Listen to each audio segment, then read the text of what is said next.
Good afternoon, and thank you for joining Palm Health Foundation at Florida Atlantic University Stiles-Nicholson Brain Institute. My name is Marcia Fishbane. I serve as board chair of Palm Health Foundation, Palm Beach County's leading community foundation for health. Through our charitable funds and initiatives, and with the collaboration of donors, residents, and community partners, we are leading change for better health for now and generations to come. Our Train the Brain campaign is designed to help Palm Beach County residents understand that taking care of the brain is just as important as taking care of the body. Train the Brain takes place every year for the entire month of October, promotes brain health messaging, and offers free experiential and educational events to the community, like this today. This year, during Train the Brain Month, the Foundation is launching the Brain Coast Vision. So I hope this afternoon you've appreciated the opportunity starting out to connect, enjoy refreshments, and learn a little bit about the incredible work that is happening right here in this building. Now we look forward to sharing the 3 pillars that uphold the Brain Coast Vision and spotlighting some of the scientists who are driven by personal passion to advance treatment for brain disorders as varied as depression, autism spectrum disorder, ADHD, and more. Before concluding, I'd like to briefly depart from my planned remarks to acknowledge 2 truly incredible visionaries in this room who have been the underlying inspiration and driving force behind the Palm Coast Vision. I like to call them the dynamic duo. Dr. Randy Blakely, director of the Stiles-Nicholson Brain Institute, and Mr. Patrick McNamara, president and CEO of Palm Health Foundation. Yes. Thank you. It is their combined creative genius, their deep spirit of community collaboration, and their heart, their passionate commitment to brain health for all that has resulted in today's launch. So I was going to ask you in joining me and thanking them and spurring them forward with a round of applause, which you already did, but they deserve a second.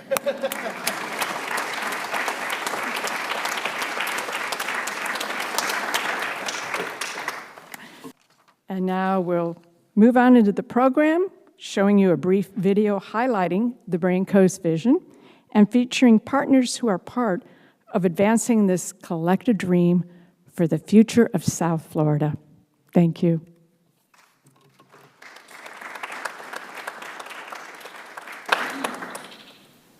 South Florida and Palm Beach County in particular are leaders and have a very strong and robust neuroscience and brain science research community here. So many good resources that are aware of the importance of brain health and can work together across sectors. If you think back 50 plus years ago, the race to the moon, the investment to make that happen, that completely transformed the middle of the state. Not only calling it the Space Coast, but still we have SpaceX and all the other activities going on. So we contend that we have all those raw materials for South Florida to become a brain coast. In the mental health field, everything that we do has to do with brain health. But the truth is also we do have stigma around brain health simply because people do not understand what brain health is. So the Brain Coast Vision is really a dream, but it's an actionable dream. There are 3 pillars in this vision. The first pillar is deepening brain science, research, and education. We have terrific resources up and down the Atlantic coast of Florida. The Stiles-Nicholson Brain Institute at Florida Atlantic University, which I direct, it's a major investment. We have the Max Planck Florida Institute for Neuroscience on the same campus. And we also have the wartime UF Scripps Institute, which houses a Department of Neuroscience with many fine brain scientists. The second pillar is about engaging the community. And this is the part that is a passion for me because my work does a lot of collaboration in the community. And engaging the community and educating them is really vital. So there's a connection between the medical part, which is the brain, physical brain, and also the mind, how to process thoughts and feelings that have to do with our brain health. The school district of Palm Beach County is one of the largest school districts in the country. Voters approved the referendum for additional funding to go towards school behavioral health professional in every single school in the district. Palm Health Foundation has been just really instrumental in providing us the support we need to implement the neuro arts here in the school district. We know this is going to make a difference. And the third pillar is fostering innovation. I have the distinct privilege of helping to establish the Palm Beach County Neuro Arts Collaborative, which is a community neuro arts coalition of the National Neuro Arts Blueprint Initiative. Palm Health Foundation has embraced the vision of a healthier community through healthier arts engagement. Bank of America is so honored to partner with Palm Health Foundation in advocating and advancing this extraordinary vision to create the Brain Coast. They are so well positioned as a deeply trusted community partner to make this bold idea a reality. So the benefits to the Brain Coast are enormous. The Brain Coast is really an economic driver for the region, and I can see that really helping to amplify the community and grow the community over time. I want to say thank you to our donors and to our partners. More people are talking about brain health who have a much better understanding now, but we've also just been scratching the surface, and this is just the beginning.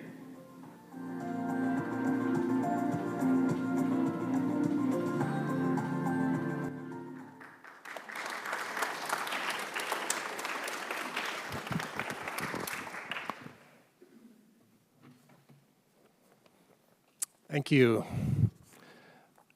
Good evening, everybody. I'm Patrick McNamara, the president and CEO of Palm Health Foundation, and it is a real pleasure to be looking out and seeing all of you here. I'm just delighted that this night has come together. In the early 1960s, is that better? There we go. In the early 1960s, President John F. Kennedy announced that a man would land on the moon by the end of the decade. His ambitious goal accelerated the development of Florida's Space Coast, the hub of America's space exploration and the epicenter of ongoing discovery today through SpaceX and Blue Origin. Now we are poised to realize a new vision, the Brain Coast. Our next frontier is right here on Earth, with the aim to accelerate the progress of innovation to diagnose, treat, and cure a wide range of neurodegenerative diseases, psychiatric disorders, and other brain conditions that affect 8 in 10 Americans. With world-renowned brain science institutions in our backyard, the Wertheim UF Scripps Institute, Max Planck Institute for Neuroscience, the Stiles-Nicholson Brain Institute, I've gotten used to saying those in pretty rapid succession, so. And science, health, education, and community partners integrated into a growing network focused on brain health. Palm Beach County is at the forefront of understanding our brain function that is essential to every aspect of our lives. 6 partners came together as the initial visionaries for the Brain Coast who believe that shared vision, determination, science, education, collaboration, and investment can transform a region and change the world. Many more have committed to advancing this exciting vision with imagination, curiosity, and desire to push the boundaries of brain science and its promise. Palm Health Foundation is convening partners, collaborating with fellow funders, and building upon a long track record to advance brain health toward the Brain Coast vision. One of our partners is the Stiles-Nicholson Brain Institute. Tonight, you'll hear from several of their scientists, including 2 of the Palm Health Foundation Computational Brain Science and Health Graduate Fellows. These fellows will share with you about their personal journeys that led them to their brain health advancement research. Now, I'd like to introduce you to my partner in crime and friend, Dr. Randy Blakely, director of the Stiles-Nicholson Brain Institute, and our close partner in developing this vision. Dr. Blakely.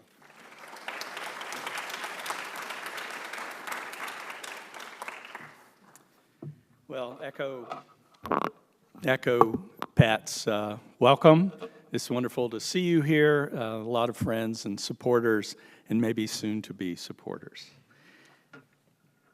So the Brain Institute here has a mission to link studies in molecular biology, genetics, and biochemistry with our need to solve some of mankind's most difficult disorders to both understand and cure. The Brain Institute began in 2016 and has acquired a group of collaborative faculty, more than 80, across 4 of FAU's campuses, and we offer doctoral education programs and support the training of senior research scientists and even undergraduates and high school students. We got a real lift with David Nicholson's support for a state investment in this building that has really built excellence for us on the Brain Coast. The building has 68,000 square feet of research space. It will house 20 to 25 labs, both dry and wet labs. There are 10 current labs associated with the building, so you can see we have quite a ways to go and quite a lot of potential. We have a state-of-the-art vivarium, and we support more than 150 researchers in this building once those labs are completed. So you can see that this is a major investment by the university, totaling probably, even at this point, somewhere around $75 million. Now, one of the things that a building like this allows us to do that we don't normally do in academic neuroscience is to generate thematic centers. And what that means is that we're not filling a faculty position when someone retires or moves on to another position, in which case we sort of think a bit narrowly about what that person brings to the university. When we have as much space as we have in this building, we have the opportunity to build centers that are thematic. We can pick the areas that we feel are important to our community, that are poised for major advancements, and where we already have some talent to build from. These centers allow us to focus on collaboration in our hires, so that we add faculty that are complementary to each other. And as the slide says, outstanding faculty want other scientists who are working in a similar research area but with a different approach in their midst so that they can share ideas and technologies and grow faster by being here. We've already launched the first of these centers, the FAU David and Lynn Nicholson Center for Neurodegenerative Disease Research. This was a product of a $2 million gift of David Nicholson and Lynn, and we're very honored to name it after them. And we've already recruited now 3 faculty in this center with Corinne Les Mesas as a director. There's another center that's not even here in this building that's part of our family, and it's down on the Boca campus, extending for the first time now, in my comments, down the Space Coast. And this is the FAU Center for the Future Mind, headed by philosopher Susan Schneider. This is a collaboration between the Brain Institute and the Dorothy F. Schmidt College of Arts and Letters. And so you can see that neuroscience, just from these 2 investments, is a big tent. It involves studies from molecules and biochemistry that underlie neurodegenerative diseases, all the way to trying to understand the complexities of our nervous system and how it gives us mind and emotion and humor. Okay. Hope you have some. Now, a few years ago, Palm Health Foundation invested in us and invested in the future with a gift in computational brain science and health. This is an amazingly visionary gift. Palm Health Foundation has been on the forefront of challenging its community to invest in the future of health and welfare of its community.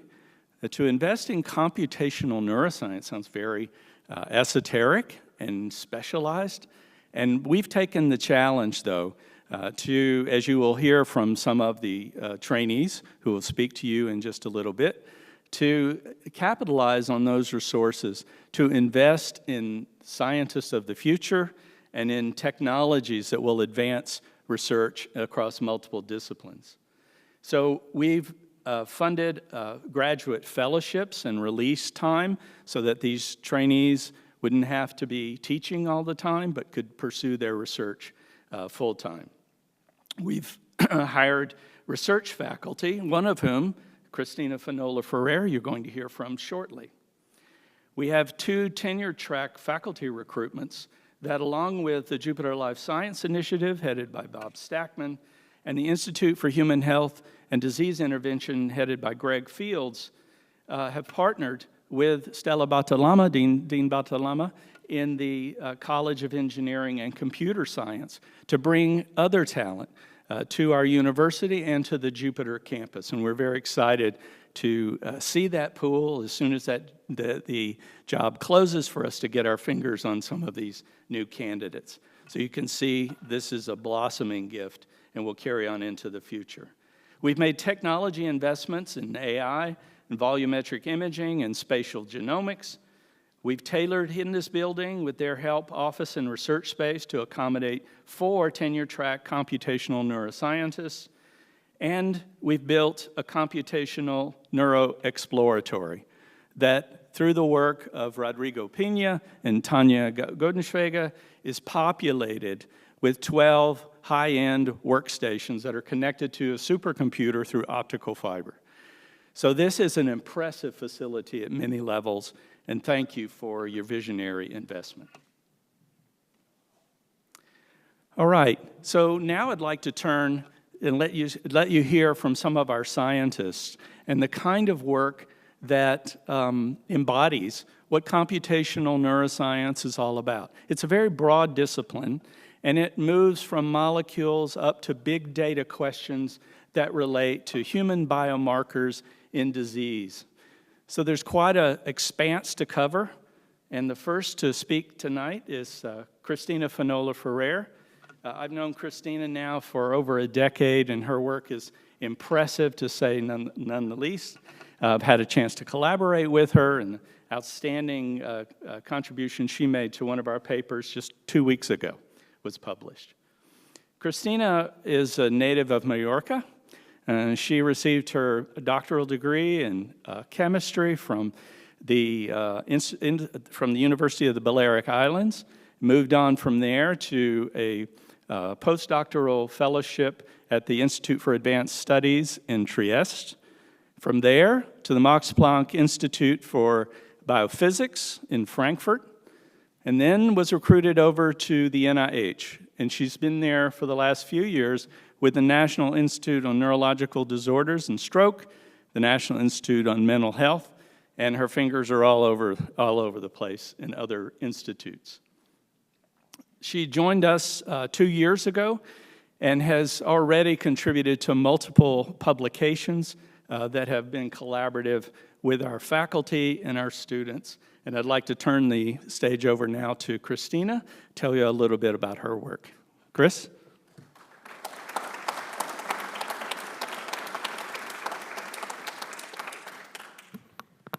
I'm not so tall. There you go. First of all, I wanted to thank all of you because I was brought here thanks to the donations of Palm Health Foundation. And I've been working in this environment for the last 2 years, and it's been fantastic, not only for the high level of science that is done here in this hotspot for science, but also because I have wonderful colleagues, from the highest rank to even to the new student that comes. So thank you so much for giving me this opportunity. On a personal note, I was told that to give some information on a personal note of why we are doing what we do today. And what drove me to do what I do today is two different things. One, I was a very curious little child, and I wanted always to find new things. And now you will say, oh, well, I wanted to find pyramids all over the world. My father was laughing because he was like, she doesn't realize how big pyramids are. Then I was like, no, I might find new planets. I believe they were worried at that point. Unfortunately, then my grandma got cancer, and that's when I just changed the tune and I wanted to find cures for diseases. That's when I started to be more focused in science. But I have always been driven by helping people. I don't know, don't ask me why, in fact, but I was always like, okay, I do this, but to help somebody else. To the point that after my PhD, I had a year where I was searching for a fellowship. And I thought, you know what? Instead of being here at home, I'm going to go to the police department in my island. And I'm going to tell them, hey, I have a PhD in chemistry. Maybe I could do something to help to solve cases like CSI. Whatever. My parents were very entertained with me as a child, I can assure you. But in the end, in the middle of my PhD, now to more serious things. And this is kind of vulnerable, but I believe we need to be open about it. I had a very severe depression myself. Here, the cheerful kind of girl that always is smiling, and I couldn't work. I couldn't continue with my PhD. I didn't want to get up from my bed. And I postponed. I stopped my PhD for almost 2 years. And what saved me was two things: a little pill that I take every day since I was 25, that I call my pill of happiness, and art. For those 2 years, I didn't sit on my sofa. I started painting, and I put all my focus on painting, and it is so therapeutic. And I'm here with a PhD, in part thanks for all my family, but also because of art and my psychiatrist for that little pill of happiness. And we have to be more open about it, because we are not crazy. We just have an illness that can be treated, not all the times, but I just wanted to say that for me is very, very personal. And when I started in Max Planck to work with monoamine transporters, which are the little molecules that bind antidepressants, I couldn't believe it. And I can tell you that I'm very motivated to work. And not only for me it works, that little pill, but for all the people that don't have that effectiveness of a little happy pill. We need to find other ways to treat depression. So how do I do this? Well, I'm one of the exotic scientists that Randy was talking about. I work with computers, and I look one molecule at the time. My world is one protein, one molecule, one little machine. And I dedicate all my efforts to know how it works and what is going on when a mutation happens that goes towards a disease. And that's what I'm trying to do. So what do I study? My main focus is depression, And indeed, I'm not the only one in the world. There are 280 million people worldwide with depression. It's the #1 cause of loss of productivity. I know it's like that. More than 21 million people in US last year had an episode of major depression. And Florida ranks the 48th in the US in access for mental health. Now, my mom was recently diagnosed with the beginning of Alzheimer's, so, I better put myself to work at this. But there are more than 6 million people in US that have Alzheimer's.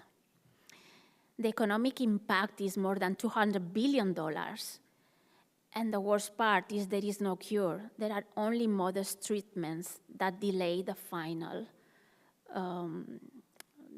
what happens in the end, which is loss of memory and death. And of course, we all hear about, okay, if you do more sport, maybe you will prevent, or you will decrease the risk. And well, you need that, but you also need medication. You also need to know what is happening at the molecular level so that we can design new therapeutic routes and strategies for this disease. And regarding depression, I work with my favorite protein, which is the serotonin transporter. I've been working with this structure for more than 14 years at this point. We are well acquainted. And what this transporter do is like a vacuum cleaner. What it does, here we have, it's located in the membrane of the cell. It's like a door, like a vacuum cleaner. And you can see here the structure. You have 12 ribbons, which are called helices. And what it does, it goes and uptakes, you hear. It cleans, it vacuums serotonin from in between two neurons and transports that serotonin towards inside the neuron. Now, it is known that misfunction for several reasons of this transporter is linked to autism and schizophrenia and depression. And actually is the target of antidepressants. The antidepressants bind the center where you have the magenta spheres and block this transporter so it doesn't work anymore. And computer, actually, what we can do is to see how this machine works at an atomic level. It's like a door, but it's a door that opens like this, that it goes up and down. We don't know. We need to know how it works. And we are focused with Dr. Blakely into two main projects. One is, okay, how is this mutation in yellow here that was actually identified in autistic patients by Dr. Blakely, what happens when we have that mutation? Why that small change, a glycine are 4 atoms? Why changing 4 atoms? Why has all that impact in a whole protein? A whole protein might be around 2,000. And that's what we are trying to do. And it has everything to do with this blue crevice here that we call regulatory crevice, because we have identified a lot of changes are happening in this protein that are located in that small region.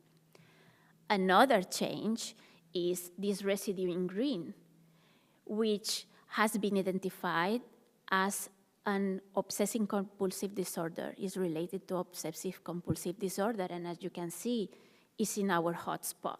And we are trying to decipher how this changes the normal behavior of this protein.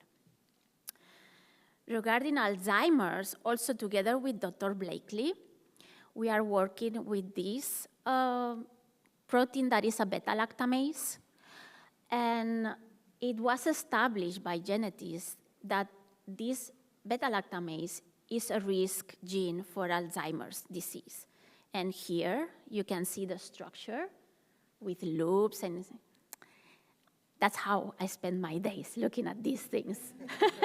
I won't go into detail because is beyond the message, but Dr. Blakely identified the equivalent in worms, which is called SWIP10. And what they did together with Peter Rodriguez, who just got a PhD like 3 weeks ago or so. So what they identified is that this protein is crucial for copper and is critical for neuronal health. And why is that? Because it controls the copper levels or stores in neurons. And they saw that when you don't have that SWIP10, you see neurodegeneration. But if you don't have that SWIP10 and you add copper, you prevent the risk of neurodegeneration is decreased. So what did I do? So he came and said, we have this. We don't know the function of SWIP10. Actually, the function of MLAG1 is more or less known, but we are not sure. And with computation, what I did was to build this model here. And what we saw, and you already see by the eye, with your own eye, is that they seem very similar. And indeed, if I superimpose both of them, they have the same general architecture. And from the computation, we actually can say, well, both have the same function.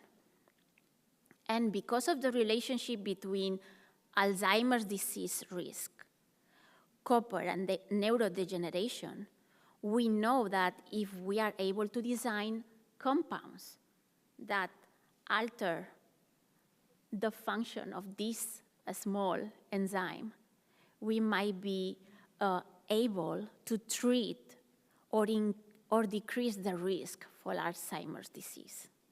And that's one of our objectives. And last, I would like to give acknowledgements to all my mentors and collaborators here at FAU, the first row, Dr. Blakely, Dr. Lucia Carvelli, Karina Meinke, who is now getting the PhD, and Peter Rodriguez. I should have put doctor in front. And then, of course, Susan Amara, who was and is my mentor from mental health. She's the director, the scientific director of the Institute. And then I also work in other systems in collaboration with groups, scientists from other countries. In fact, Dr. Harald Sitte, who knows me longer than Randy, maybe 14 years or so. So he works with me, and then the director of the Brain Institute in Korea, the KIST, and one of my friends who is a PI there, we also work in systems that are important for neuroscience. And of course, a big thank you to all of you for being here and your help funding my research. Thank you.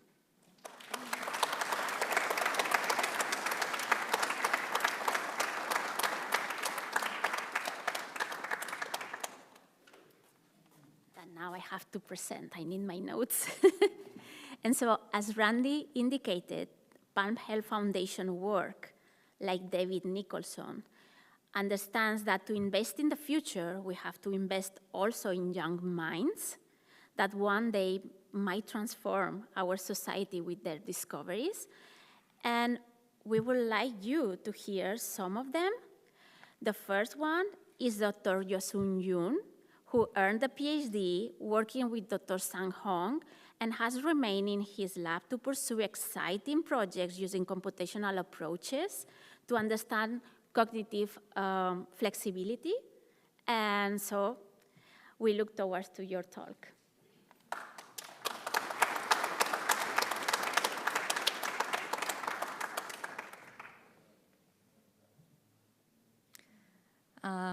First of all, I'd like to thank you for having me today. I'm very glad to be a part of the event today. So I'm here to introduce our research that was supported by Palm Health Foundation.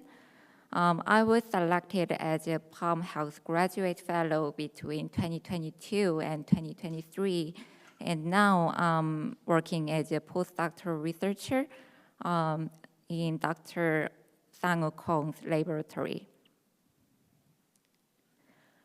I'd like to start with a personal story about how I decided to pursue brain science. I was born in a beautiful city, Seoul, South Korea.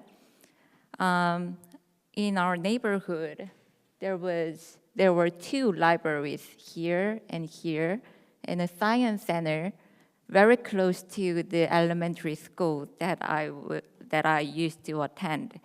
So naturally, I spent weekends either reading books or exploring the science center. And when I was in middle school, while reading a book about the human brain, I thought, oh, this is so cool, I should do this. I think I believed that by studying the human brain, I could find answers to questions like, who am I and how should I live as a human? And after a long time, I came to the best brain institute in the world, Stiles-Nicholson Brain Institute, to pursue my career in brain science. Let me introduce our research briefly. We are developing a drug-free treatment for autism spectrum disorder by enhancing cognitive flexibility through brain stimulation. Cognitive flexibility is a key cognitive function that enables us to take appropriate actions in various actions. Through this, we can achieve good grades, we can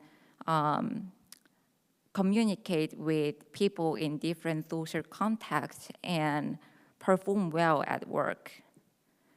Today, about 2 out of every 100 children are diagnosed with ASD. One of the typical characteristics of ASD is restrictive and repetitive behavior patterns, which hinder children's social communication and academic performance, making it difficult for them to find a job after graduation. In fact, only 50% of individuals with ASD who graduate from high school are employed. So to develop the protocol, we applied neurosynchronization to the frontal parietal network using brain stimulation and measure brain electrical activities using electroencephalogram. Here you can see the simulated brain current, electrical current, after we stimulate the brain.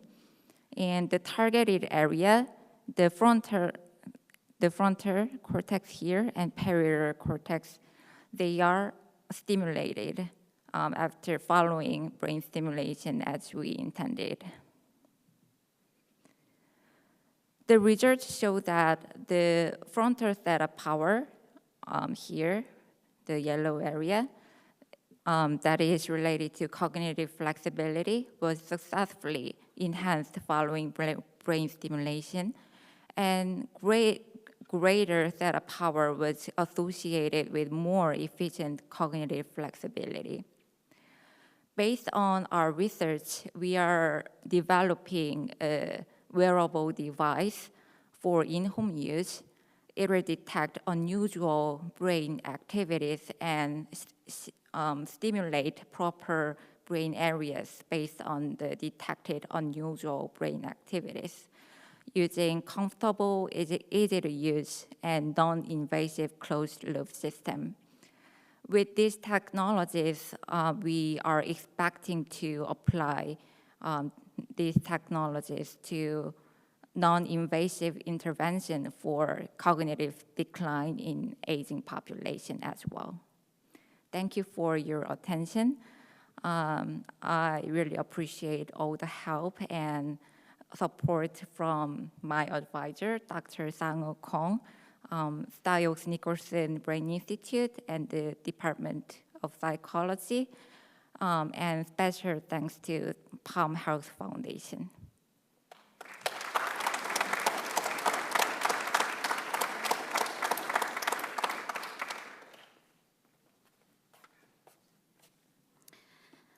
Thank you so much for this presentation. And next, oops, there you go. Next up will be Gianna Canestro, who is pursuing her thesis research in the lab of Dr. Jenny Wei, and whose work uses computational analysis to decipher the complex firing properties of neurons that express mutations found in Huntington's disease. Gianna, please.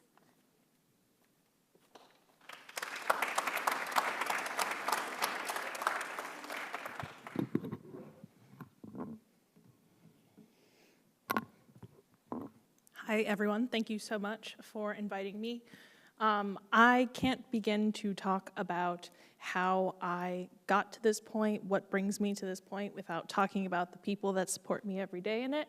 So I am a member of Dr. Wei's lab. I owe her a lot. We had met as I was an undergraduate student working with another mentor, and Jenny guided me so graciously and so patiently away from the big shiny objects that would be way too complicated to get done and towards things that were actually accessible and attainable, while also keeping me on a leash, which is fantastic. We also have our collaborators. We do work with engineers helping us out with signal processing. We also have Dr. Tanya Godenschwege, who you heard mentioned earlier, and we also have Dr. Sarah Dew. I am a member of the Center for Complex Systems, and also have a big thank you to the Charles E. Schmidt College of Medicine. Again, I do want to mention a massive thank you to the Palm Health Foundation and give a shout out to my other computational fellows this year. Without them, I could not keep the sanity that I have in this PhD program. But like others, I was inspired to do science from a young age. My younger sister had multiple tumors removed from her ear. It caused hearing loss, but I remember as a small child being fascinated by what the doctors were doing, how they were helping, how they were making her better. And so when I came through as an undergrad, started doing research, started working with Jenny, I've always wanted to figure out how can I do something that is going to help other people. Okay, so Jenny and I work on Huntington's disease. So what we do here, first of all, we have the number of repeats in patients with Huntington's disease. For those of you who may not be super familiar, Huntington's disease is a heritable disorder. Unfortunately, there is no current treatment other than symptom management, and there is not a current cure for it. It is neurodegenerative, and it affects basically all of our systems, cognitive, emotional, physical, movement, anything like that. So here we've actually taken a look at the actual repeats, the number of these repeats that are causing this disease within people. And we can see we've got a nice distribution right here in the middle. You guys can see my mouse, which is well understood in the research currently. Where we were having issues is that a lot of research is done on mice and done on rats, and that's for a lot of very good reasons. However, the common mouse model that is used with the least number of repeats is actually 72, with the most common being 128. So that is significantly more than what we see in people. So we were like, how are we going to bridge this gap? How are we going to make sure that what we're looking at, the treatments that are being worked on, discovered, are going to be somewhat representative of in the human condition, right? I'd like to think I'm a little more complex than a mouse. Questionable, though. So what we do is we actually use stem cells. So I'm going to show you in a second. Whoop. Here we have our lovely stem cells. So these are stem cells obtained from two individuals, one healthy, one who has Huntington's disease. And these are literally taken from skin cells. So Those were turned into stem cells, where we then turn them into neurons, and we can actually grow them on these really lovely wells that have the electrodes on the bottom, so I can take recordings without ruining their day. All right, and what's really lovely about these is not only can I take photos and make sure that they're all nice and happy and healthy, but all of these electrodes are specific enough that I can localize the signal to exactly where in the population. So we do have multiple images where we can see when the cells become active, which regions are firing what sort of activity, which we then later categorize. And we can also see from this any reorganization. So this is the same well, simply over several days, and you can just see from the top portion the cells are mingling, they're partying, they're grouping up with different friends, and we can actually see the signals underneath them sort of reflect that sort of reorganization as well. So what does this have to do with Huntington's disease? Well, in Huntington's, we get lovely signals like this. This is real raw data where we can record directly from the neurons and see how they are firing on their own or together. Well, you can actually see right there in that middle, that lovely little burst, is that we see differences between healthy and diseased cells in the characteristics of their bursting. So currently we're going through and trying to identify exactly which portions of their firing activities are different, and then we will be working together with some of my actually fellows to put together in an AI model if we can find a way to make it a prediction using these biomarkers from the signals non-invasively from these cells, or extracellularly, I should say, to identify whether the cell populations are healthy or diseased. And again, I want to take a moment to thank the Palm Health Foundation very, very much for your support, and thank you all for being here today.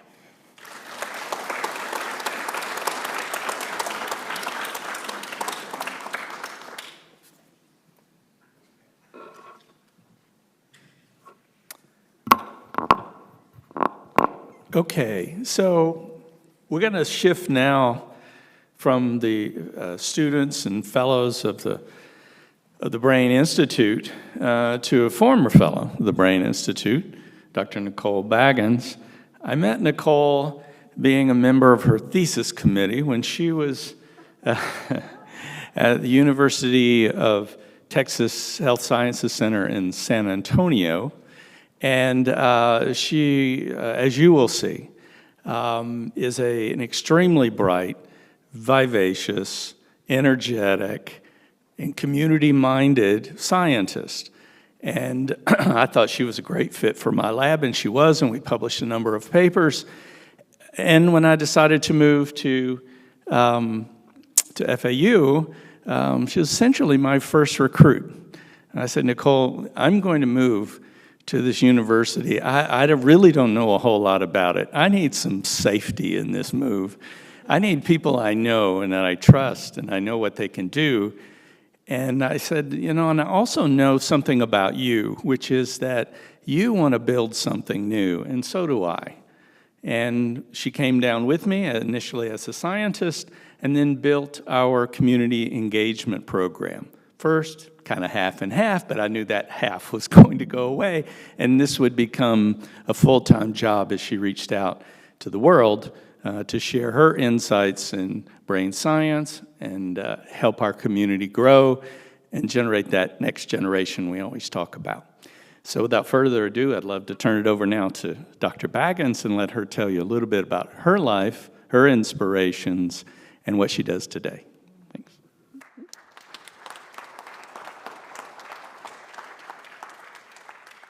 Good afternoon, everyone. Thank you, Randy. He stole my whole talk, so I'm done. I'm just kidding, but thank you very much for allowing me to be here and tell my story today. I'm thrilled to talk to all of you. But before I tell you about my work, which really is to bridge the research that we do here back to the community, I'm going to tell you a little bit about how I got here in the first place. So, meet my little sister, Brittany. Brittany was vibrant. She was extremely smart. She was put in gifted and talented program, and she was incredibly creative.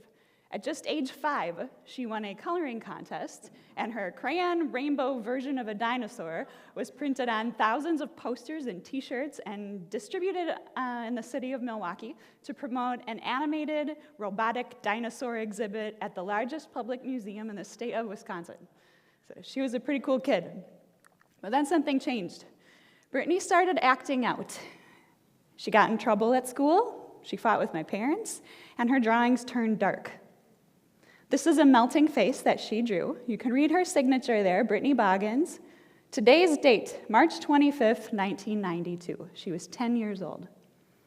As she got older, Brittany's struggles intensified. She got in trouble with the law, she ran away, she started self-injuring, and she became addicted to drugs and alcohol.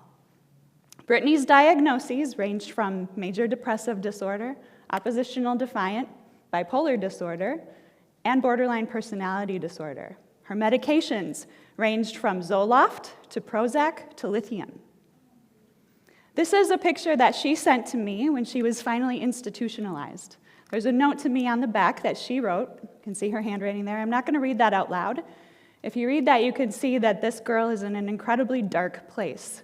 She writes, "I am in a mental institution." She's 15 years old. Over the next several years, my sister continued to correspond with me while she was institutionalized. She sent me more drawings. This is a depiction of the two of us. And she sent me numerous letters, poems, and song lyrics. She was a very talented guitar player. But if you look at that letter in the center there, that was her typical script. Notice how the letters jumble together and run off the page. It's hard to even read that. And also, her poetry and her song lyrics were really, really sad and dark again. Tragically, exactly 8 years to the day that first melted face was drawn, we lost Brittany to a drug overdose, March 25th, 2000. She was 18 and a half years old. Growing up with a sister with mental illness and feeling helpless as a family really changed the trajectory of my career and my entire life. I went from ballet dancer to neuroscientist. I really wanted to understand my sister's brain and why did she behave the way that she did. So my research focused on serotonin, which is just one neurochemical that's involved in controlling the complexity of mood. And in my PhD studies, I investigated novel targets for antidepressants like Prozac. But like Chris mentioned, Prozac doesn't work for everyone. So when I was doing my PhD postdoctoral work with Dr. Blakely at Vanderbilt, I looked at how the immune system and early life stress also influence serotonergic neurotransmission.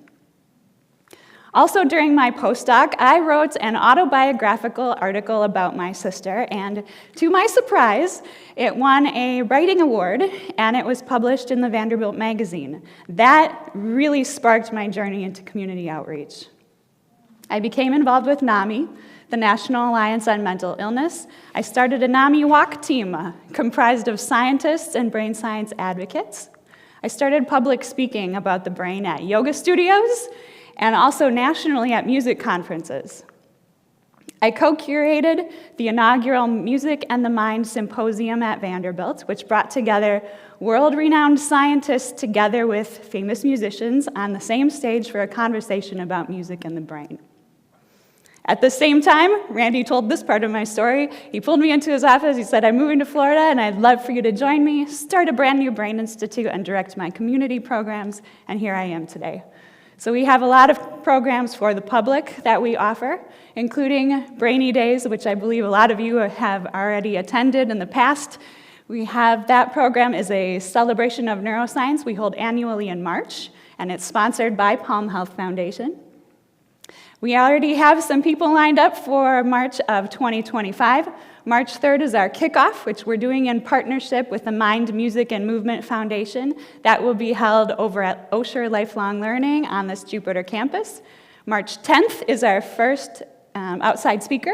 Sir John Hardy will be here, and he is the first researcher to identify the role of amyloid in Alzheimer's disease. Then we have programs for youth, such as Ascend. Ascend includes Neuro Explorers, which is for middle school students. We have Brain Sparks, which is a pop-up science fair we do at the mall and other community centers. You can see that QR code there if you'd like to follow us. We have a robust presence on social media, so follow us there on all the different platforms, like us, read our stories. And then finally, I have to give a shout out to Dr. David Sinali, who directs our Mobile Minds program. That takes our neuroscientists and lessons out to Title I schools in our community. Since 2021, David has reached over 10,000 kids, and we now, I'm happy to say, have a second van, and that will be serving Broward County, thanks to Broward County Community Foundation gift. Finally, that's my story, but I invite all of you to join us. I will be partaking as Team Neuro Squad, we all will, at the upcoming NAMI Walk for Palm Beach County. This is November 2nd. You can support our team or come walk with us and get a brain shirt. It's a really fun event. So thank you all for listening to my story. Thank you so much to our community sponsors. Without our community sponsors, our programs are not possible. If you would like to support us, there's another QR code you can check out. We would appreciate that. And thanks to my sister, whose love and legacy continue to inspire the work that I do here every single day. Thank you.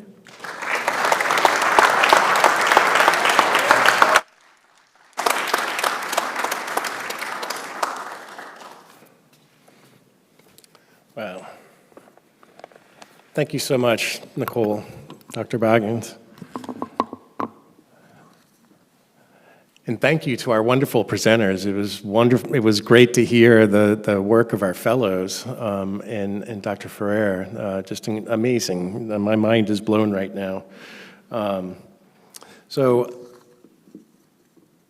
you might be wondering why each of the scientists spoke a little bit about, and the fellows, about how they got to why they're doing what they're doing. And that was in part because we asked them to share the human side of why they do what they do. That has to do with our strategic plan from Palm Health Foundation. The theme of our plan is called Humanizing Health. And it's an important aspect of everything that we do in taking into account that how best to serve our fellow human beings and what ails us most, and bringing the tremendous work that can be very hard to communicate and talk about that these folks are involved with every day, down to our level in terms of the human experience. And that's ultimately what we're after in helping to transform what ails us most. To our audience, we hope that what you've heard has inspired and excited you for the future of our community in South Florida. This is really just a snippet of the work that's going on. Trust me on that. The Brain Coast is more than the sum of its parts.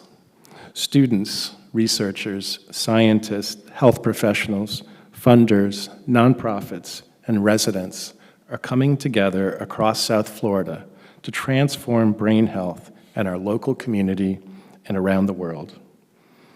Many initiatives advancing the Brain Coast vision are already underway. You've heard about some of them tonight, from creating education to career pipeline for STEAM students, to residents participating in neuroscience research, setting the course for the massive potential that lies ahead. So where to next? It's nice to have a vision, but how are we going to make sure that that vision is realized? We need to organize now around realizing the potential of the vision. We believe this will require an all-hands-on-deck effort, including all of you. We see this collective effort taking the form of a Brain Coast Alliance, extending down to Miami and enlisting other key partners as we go. Following this event, you will each receive an email from us to solicit your thoughts and ideas for propelling the Brain Coast Alliance forward. Here are some ideas of potential activities of the Alliance. 1, shining a light. working collectively to showcase existing talent, efforts, and successes of the South Florida brain science and health community, including Palm Beach, Broward, and Dade counties. Attracting talent, collaborating across the Brain Coast to capitalize on past and ongoing investments that transform brain research and education, leading to regenerative economic growth. And 3, investing in the future of brain health, steering federal, state, regional, and private investments to ensure translation of advances in brain science and health for citizens of the Brain Coast and beyond. For instance, we'll be working with Dr. Blakely to bring his new Center for the Resilient Mind to fruition. To paraphrase President Kennedy's words that inspired a nation, we choose to solve the mysteries of the brain, not because it is easy, obviously it's not, but because it is hard, because our goals will serve to organize and measure the best of our energies and skills, because that challenge is one that we are willing to accept, one we are unwilling to postpone, and one which we intend to win. Thank you for joining us tonight. We invite you to stay connected to our efforts, and representatives from all the organizations that have partnered in developing the Brain Coast vision are here. So please network and continue to enjoy the refreshments. Thank you so much.